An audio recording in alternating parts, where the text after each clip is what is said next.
So, welcome to the Poetry Slam. This is about slam number 10 since I've been here. The purpose is to afford you an opportunity to showcase your talent. And do we have talent here at Edison? All right. We have a varied assortment of speakers, and even a dancer, and even a singer or two. So quite a bit of talent, and some paintings to show you as well. I think that doesn't work. I'll try to get it working. Okay, here's the second mic. Anyone needs it? I'll take it with me.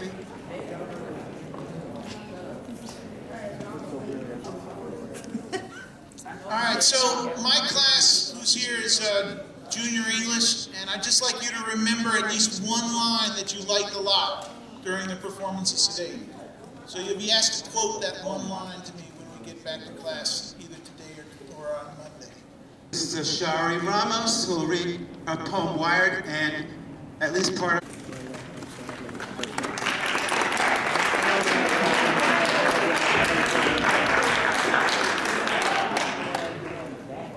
So, Shari, do you want me to project them like this one?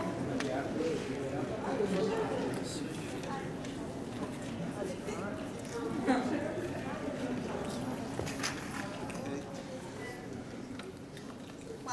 Be loud, okay?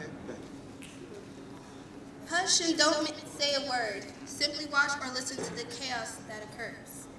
Act like your life is a perfect scene. Cover your emotions so that your true feelings can't be seen. No one must know. Carry on and go.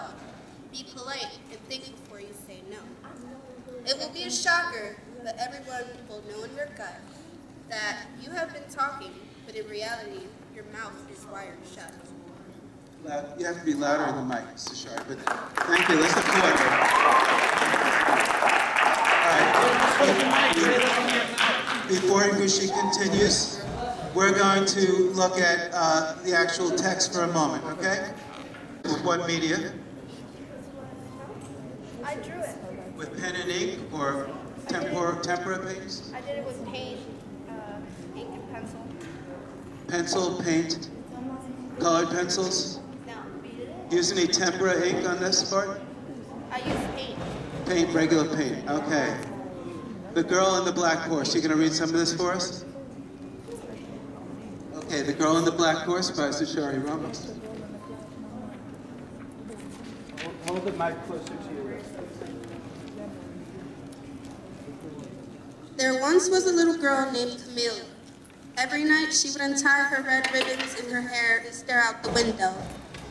The woods were alive at night. She saw the lightning bugs light up their tails, and she saw the black horse exhale smoke from his nose. It was a beautiful horse, though. Its hair bounced every time it galloped. For the first time, Camellia went outside to greet it. The grass was soft under her feet, and soon enough, she was face to face with the black horse. It looked deep into her soul as it stared intently at her while she stared blankly with her bright green eyes. Suddenly, the little girl started to climb up the tree. The horse was confused until Camellia jumped onto his back. The black horse let her get comfortable, then he trotted around for a little. "Go faster, Mr. Horse," Camellia said. The horse neighed with approval, then galloped into the night. Camelia's blonde hair flowed in the wind's direction. Then the horse came to a stop. He stood on his hind legs and let Camellia fall. Before he hit the forest floor, she woke in her bedroom. She looked out the window to find the black horse hoofprints burned into the ground. Interesting, Camellia thought to herself. An omen, a sign. Camellia got up from her bed to look at her grandmother's book. It was called The Book of Omens. She opened the book and went onto the page where she couldn't believe her eyes and saw a horse called Midnight. Midnight is a horse that only appears at night. It feeds on dreams.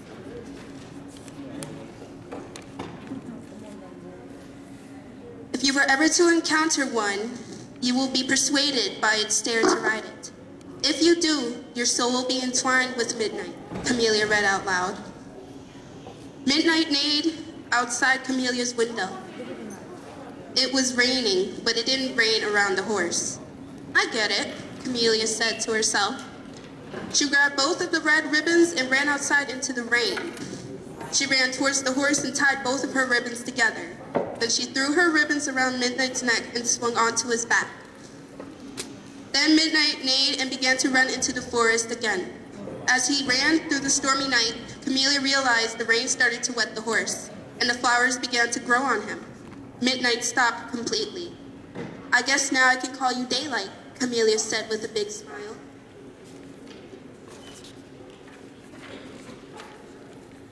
As the last raindrop fell and the sun began to rise, Midnight disintegrated into a bed of flowers, and Camellia laid in all of the wonderful flowers of Daylight.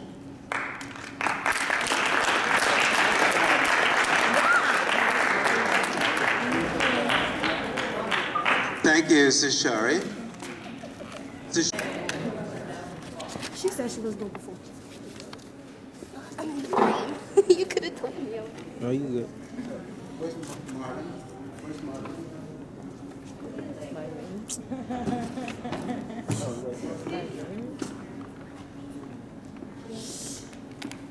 Diamond is about to read an original monologue. Okay? Nice and loud with the mic close to your face. Close to your mouth.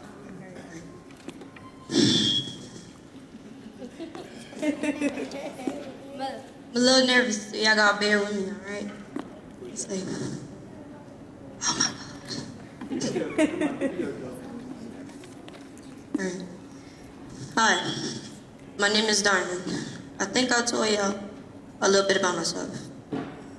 Just a street smart girl from Flatbush, New York. Life is never easy. Had to do things on my own, but I ain't complaining. That's just the way life is, and I'm dealing with it. I'm just independent, alone, and never really had friends. I didn't always fit in. People will always make fun of me in school. But it's life. People are mean. But that's okay, I'm gonna tell you a story. So like, here's what went down. I'm standing there at the bus stop waiting for the system, down in Allegheny in front. If y'all know where that's at. So this really big, rude girl with a giant pocketbook knocks me on the side trying to get in front of me. I'm like, so I say, excuse me, do you know you bumped me hard? She turns to me and says, get out my face. I'm like, so I thought, do I really want to get in a fight with this girl? No. So I just let it go. But you know, if that happened next time, she'll see that the bigger you are, the harder you fall. All right. Give it up for Diamond. Thing. How many of you feel that you could speak in public? Keishla could? Okay. We have Christian here, he could. Who would find it the worst thing in the world to get up here and say something? Raise your hand if you have stage fright. Nobody has stage fright? Only one person has stage fright? Okay, it takes a lot of courage. If you can get over it, it will help you succeed in life, not just in drama class. Okay. Next person we'll hear from will be Christian Cherry. Come on up here, Christian. All right, Christian works with Mr. Coffin in the Poetry Club. He is one of our great talents. There. Does that one work? Here comes Christian. Hi, Kristen. Hey, how you doing? Give essence to the adolescents. Don't be the climax to our pain. I don't smoke, but don't bestow any problems to us teens who smoke away our brains. Because there's a stain in our heart, but it keeps us pushing forward like a running train. And I know we're blinded by the beautiful faces of money, but we don't want your pity, not a single grain. We go through enough strain, 500 pounds of gravel to our names.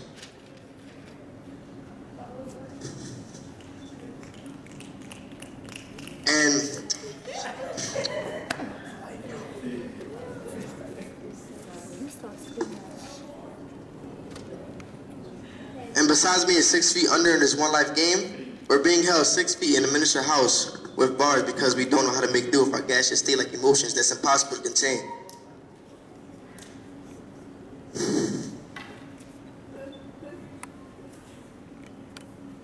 It slips past the sweat glands in our rubber membrane. Really, the idea is arcane.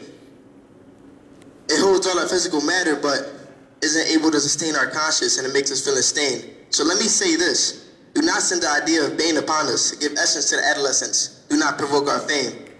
Give essence to the adolescents. Do not diminish it with rain. Oh, all right. Does this negative? A bane is a negative influence on your life. Okay, a bane is a negative influence. Okay?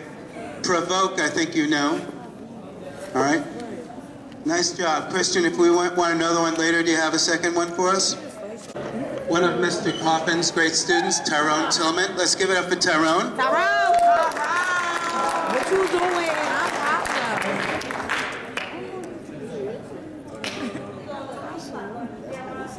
No, you have to, it's not a working mic. You need to not working.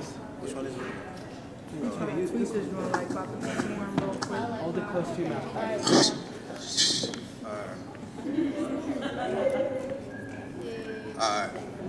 I'm a man who's too deep in his own emotions, but looking for moons to control his ocean. Been through things so hardcore as Nova Scotia, but drinking kidney stones just feel like boulders. Like, goddamn, I can't focus. Depression from women who my people don't notice, cause we don't let these hoes. Females are the reason that I blew these O's. High in my thoughts, I'm including my mother's the cancer. Of being a we at this fairy tale place only take place.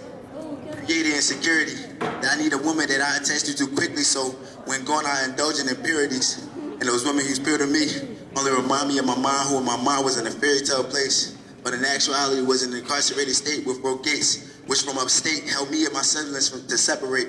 Back then she left me. She's out now, we're in a better place, but doesn't fix my emotions. And everything's fine, so I look for closure. Hearts getting colder and colder with exposure. A woman so heartless, who only makes me feel partless or alone in the darkness. At least till I hit that microphone. See, I escape. This is my amazing grace. Skinny nigga, let me get a plate. Too confused with self-assurance and self-hate. And the bees who couldn't see, now you're too late.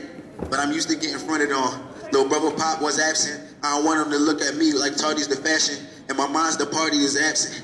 I can't be a role model if I got hashing. You put pressure on me, Mom, so I put it in rapping. I can't describe it enough, it's not an action. And I'm done with it.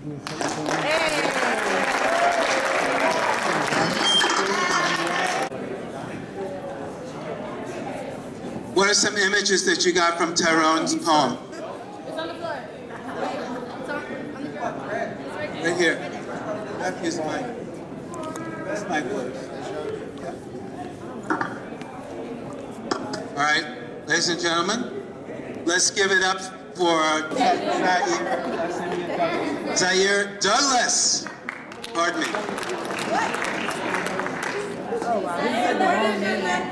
Zaire Douglass. Yes. All right, so like when I raise my hand, I gotta be like, yeah. All right. Let's practice. All right. Ja. That was weak. That was weak, folks. Weak. Edison can do better than that. Come on. Try us again. All right. Listen. Ja. All right.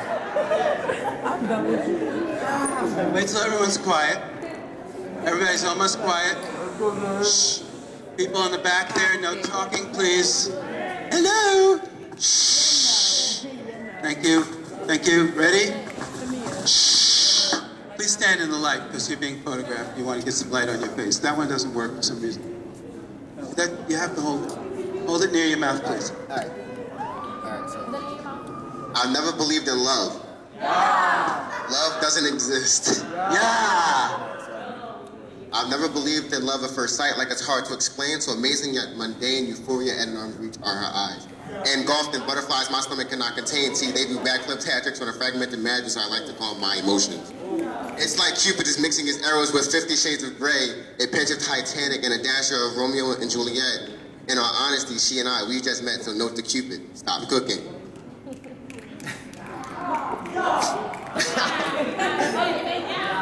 She should purposely ponder my poetic pieces proposed to her so I could penetrate her protective walls. And I had to learn that there's a brick for every that moment, a brick for every unspoken thought. There's a brick for every insecurity. So when I say I want to break your walls, I'm not talking about an intimate conversation. I just want to get to know you better. All right, yeah. That's my girl, hey girl. Tamia. Oh, he back on the Alana and Za came to drama club and worked on this.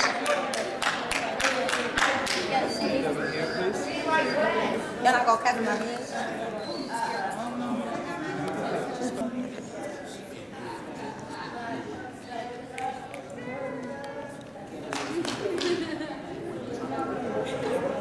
All right, folks, you're gonna have to be really quiet because it's very soft and delicate to hear them. So please, are you ready? I'll get them really quiet. Ready now? We need another 30 seconds. Ready to go? All right, they're ready. No talking, let's listen. Ready, and go. Put it up closer to your mouth. It's working, right? What do you think you're doing? Chilling. So like, explain exactly what you want. I heard that you asked another girl out. Fraud. Is this sort of true? I said fraud, so like, no, it's not true. Like, I don't believe you. I can't hear her. Alana, louder. Bring it close to your face. Go ahead. I don't believe you. your belief doesn't dictate my action, so you can believe me all, so you can not believe me, you can believe me all you want. It's not gonna matter. It does, because I seen you. My friends, everybody seen you. You was talking to me. Okay, so listen, it's a difference between smashing and talking to a chick. Like, if I can't talk to her, how you know that's not my sister? Like, she could have been part of my family. You don't know that. But I seen her hugged up. So I can't hug my sister?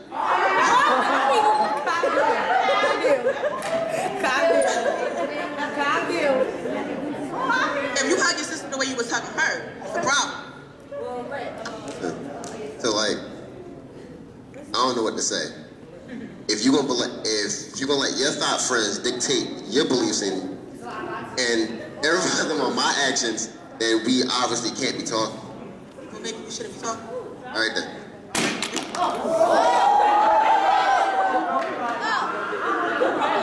Get me up there to do a little dance. Do a little dance. Make a little love. My name Reef. This poem called In My Right Mind. In my right mind, whoever said what.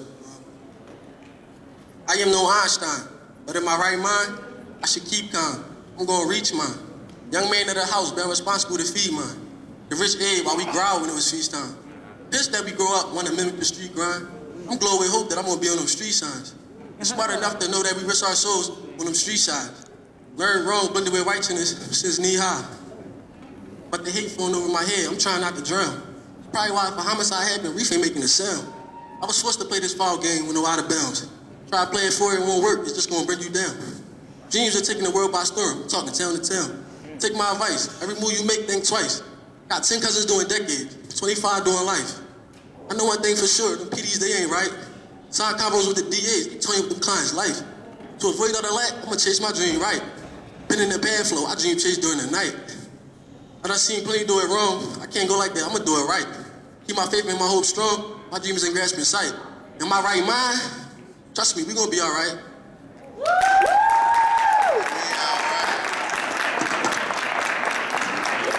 Okay. All right, let's give it up for Nyla.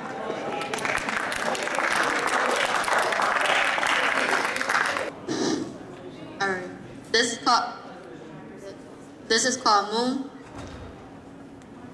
A high that was so amazing, so powerful, so sweet and so pure, lifted me from the darkness that had taken over my subconscious. So beautiful, so beautiful and so soft, I felt as if being sober should be the one legal. There I was above cloud nine, high off the beauty of the stars. I witnessed the most softest charms you could ever see and feel in a lifetime, the beauty of the moon. So big and so bright, you could almost taste how sweet it is. The way the clouds swayed across the moon's light had me completely mesmerized. Never had I thought I would have experienced the most beautiful of all beauties. My eyes in total awe, fixed upon this bright circle in the black sky we call night, have never seen something so handsome. All right, Nyla. Moon.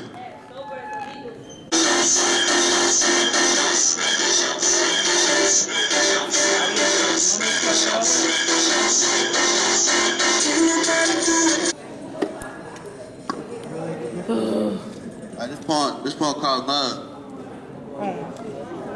One day, I would meet my wife. I want to love her for the rest of my life. We will reach beyond the stars, beyond my height. I feel special every time I see her in my sight. Our future together looks so bright. Every time we kiss, I feel so right. I love her to death. She the best thing ever in my life. I feel my heart beating when she around. Her voice is such a beautiful sound. Sex is amazing. Feels so right. Best thing that ever happened in my life. Let's give it up for Zaire Bangas.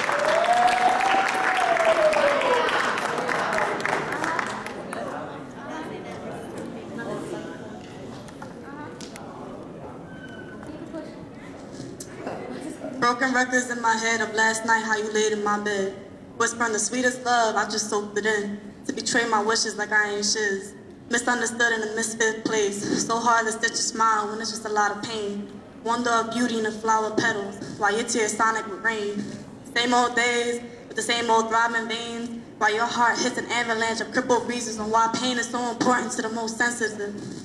I'm made up as a universe with hidden secrets, and my heart is a canvas with many stuffed love notes in the cracks. My mind is a cubic cube, being solved underwater within a minute. Almost impossible, but still have the chance. Too long of a wait to even glance at the good of the life. God, why point out my mistakes? My mother already showed me, saying you're worthless, you're a wasted space.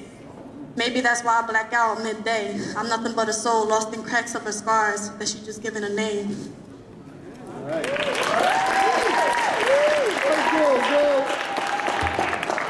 Gentlemen, no talking while Janita Campos recites truth. Janita! Give it up.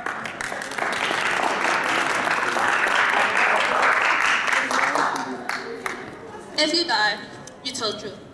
So you die with the truth. But you can also die with a lie. If you had a chance to die, would you rather just die? Would you rather die by telling the truth? Because lying is like being dug up by that person. Because telling the truth is letting white birds fly over you. Because being free is better than being in a four-wall room that'll drive you insane. Because being yourself is better than acting like a mockingbird.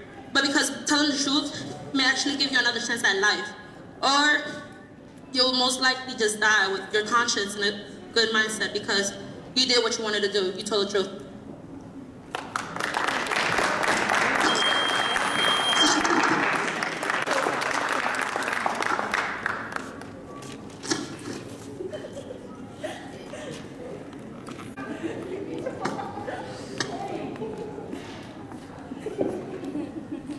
This is called my confession.